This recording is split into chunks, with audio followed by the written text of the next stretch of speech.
중국 당국이 디디 추싱 알리바바 등 자국의 빅테크 기업에 대한 규제책을 쏟아내자 지난달 손정희 소프트뱅크 그룹 회장이 중국에 대한 신규 투자를 중단하겠다고 밝혀서 화제가 됐죠. 이번에는 전 세계 헤지펀드들이 들고 일어섰습니다.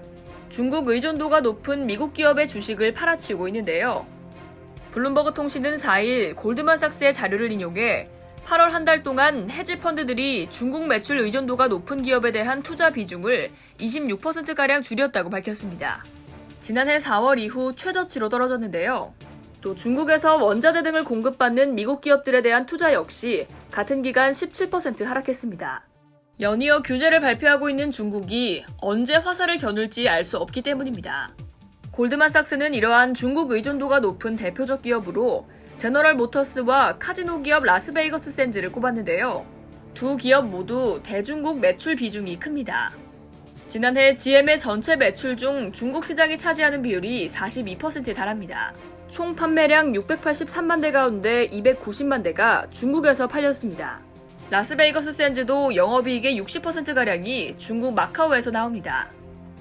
헤지펀드들이 중국 투자 비중을 줄이는 이유는 중국 정부가 공동부유 정책과 함께 빅테크, 사교육 등 경제 전반에 걸쳐 규제책을 내놓으면서 경제 성장이 둔화될 것을 우려하기 때문입니다.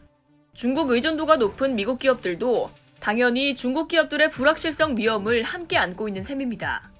투자 자문사 커먼웰스 파이낸셜 네트워크의 최고 투자 책임자 브래드 맥밀런은 미국 헤지펀드가 글로벌 경제 시스템에서 중국의 위치에 대해 점점 더 우려하고 있다고 말했습니다.